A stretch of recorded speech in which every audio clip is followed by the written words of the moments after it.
everybody. I was 18, Richard was 8 when I met him. I married his stepmother's brother. It's a very convoluted family story. You would get the family story if you take Richard up on the offer he made that I put into my first email, that this is a 20-year-old memoir of Richard at Grossinger's. By now, most of you probably know a little bit about Grossinger's, or you probably, in the course of coming here with whoever you came with, it probably told you something about what this Grossinger story is all about, which is this wonderful hotel in the Catskills that in the time I was 18, it was a big celebrity place, and all the comics went and worked there, and Debbie Reynolds and Eddie Fisher got married there, and I met Judy Garland there, and blah, blah, blah, blah, blah. I spent a lot of time at Grossinger's, and so I got to know Richard pretty well. And our families, extended families, don't think like us.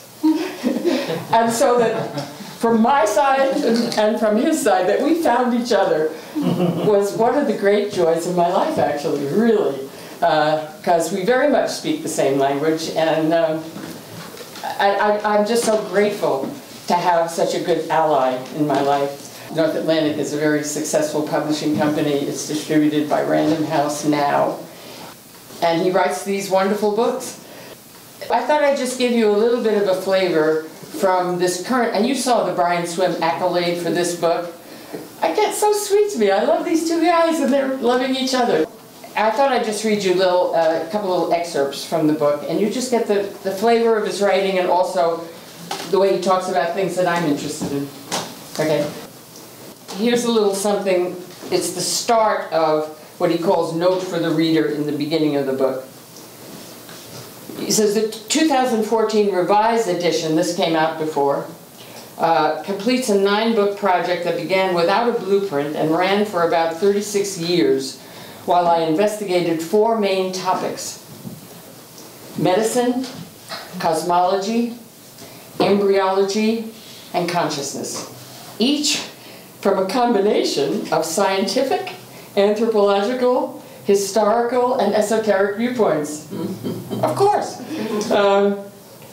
My premise is that science is telling us half or less of what it is doing. Yet because its blueprint is so ingeniously contrived, the things people do with it so significant, and the effects they achieve so critical to our lives, especially on a planet that now far exceeds its carrying capacity, practitioners of science have the illusion that their enterprise has been uniquely validated and that it holds its own base. They believe their cover stories. Most of the public believes them too. In truth, science mainly proves that what we don't know about the universe is far more than what we do. My plan has been to track the fringe between what science can get at and what it can't, the shape of its boundaries, as well as their near frontiers. I am looking for science's actual meaning, its unspoken credos and subtexts, what it is telling us and what it is not telling us, especially what it is not telling us about what it is not telling us.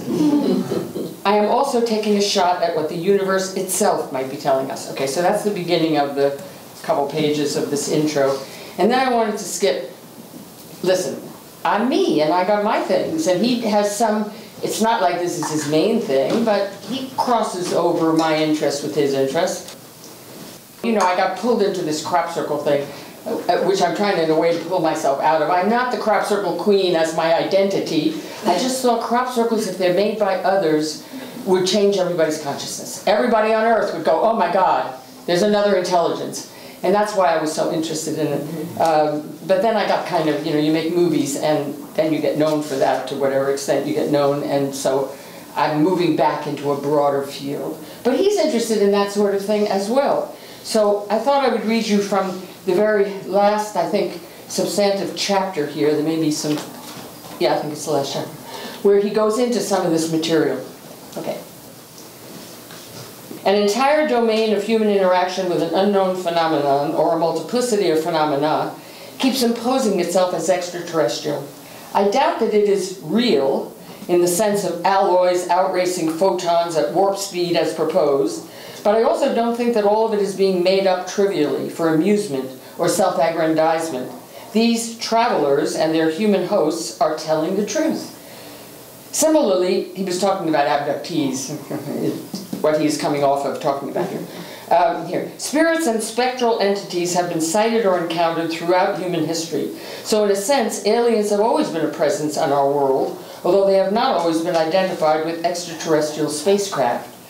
From the fringes of the Stone Age, Terrans have almost certainly had regular encounters with disembodied intelligence, though these have mostly been clairvoyant or totemic episodes, or later interpreted as such. They include entheogenic trips, shamanic journeys, transits into other heavens, visitations by deities and demigods, and chance encounters with fairies, elves, demons, angels. Oh, see, he uses words I don't know. So, ghosts, I'm just kidding, ghosts of the dead, as well as other, what's were? What's that? What is that? Werewolf. Oh, okay. Okay, and spirit animals, ghosts of the dead, as well as other traffic along these general lines. Ancient petroglyphs, cave paintings, tomb embellishments hint at alien interactions too. You know, I was going to read you more, but I think I shouldn't read so much. Okay, you get the idea, you know? Yeah. Okay.